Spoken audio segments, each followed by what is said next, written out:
పేదవాడి పక్షాన నిలబడతాం, ప్రజా గొంతుకై నినదిస్తాం. వాయిస్ ఆఫ్ వాయిస్లెస్, తెలుగువారి మనస్సాక్షి సాక్షి టీవీ. సాక్షి టీవీ ప్రసారాల కోసం మీ స్థానిక కేబుల్ ఆపరేటర్ను వెంటనే సంప్రదించండి. కూటమి ప్రభుత్వంలో రోడ్లపై ప్రయాణం చేయాలంటే నరకం కనిపిస్తుంది. అడుగు తీసి అడుగేస్తే గుంత కనిపిస్తోంది. ప్రాణాలు అరచేతిలో పెట్టుకుని ప్రయాణాలు చేయాల్సి వస్తోంది.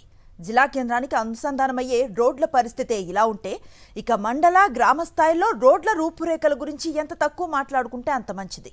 శ్రీకాకుళం జిల్లా పలాస నియోజకవర్గంలో రోడ్లు వీటికి ఏమాత్రం మినహాయింపు కాదు. శ్రీకాకుళం జిల్లా పలాస నియోజకవర్గంలోని రోడ్లు గుంతలు గతుకులతో నరకప్రాయంగా ఉన్నాయి. మండల కేంద్రమైన వజ్రపు కొత్తూరు ప్రధాన రహదారి పరిస్థితి మరింత అధ్వాన్నంగా ఉంది. అక్కుపల్లి, బైపల్లి, బాతుపురం నుంచి ఇటు పలాస అటు వజ్రపు కొత్తూరు వైపు వాహనాలు నిత్యం తిరుగుతుంటాయి. అదేవిధంగా బెండి గేటు జంక్షన్ నుంచి వజ్రపు కొత్తూరు రోడ్డు పరిస్థితి మరీ దారుణం. వందలాది మంది ఉద్దానం గ్రామాల ప్రజలు ఈ రహదారిపై ప్రయాణం చేస్తూ నరకం చూస్తున్నారు. చాలా దుర్మార్గంగా ఈ రోడ్డు తయారైంది. చాలా మంది యాక్సిడెంట్ గా చనిపోయారు. మరి కొంతమంది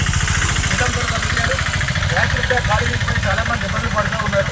కాశీబుగ్గ జంక్షన్ నుంచి తాళభద్ర రైల్వే గేటు వరకు పెద్ద పెద్ద గోతులు ఏర్పడ్డాయి. రహదారిపై వెళ్లాలంటే ప్రజలు తీవ్ర ఇబ్బందులు పడుతున్నారు.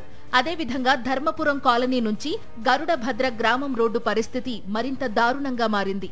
బెండి గేట్ జంక్షన్ నుంచి బెండి గ్రామం వరకు చిన్నపాటి వర్షానికి రహదారులు నీటిమయమయ్యాయి. రోడ్లు గతుకుల వల్ల మా బైకులు పూర్తిగా పాడైపోతున్నాయి. తర్వాత ఈ పేషెంట్లు తీసుకెళ్లాలన్నా చాలా ఇబ్బంది పడుతున్నాము. తాళభద్ర డౌన్ గేటు, నెక్స్ట్ ఇక్కడ మన గౌడుభద్ర దగ్గర పిల్లలు స్కూటీలు వెళ్ళినా కాలేజీకి వెళ్తున్నారు. ఈ రోజు కూడా యాక్చువల్ మా పాప కూడా స్లిప్ అయిపోయింది. ఎన్నికల ముందు హామీలు ఇచ్చిన ఎమ్మెల్యే గౌతు శిరీష అధికారం వచ్చాక కనీసం పట్టించుకోవడం లేదని నియోజకవర్గ ప్రజలు ఆగ్రహం వ్యక్తం చేస్తున్నారు.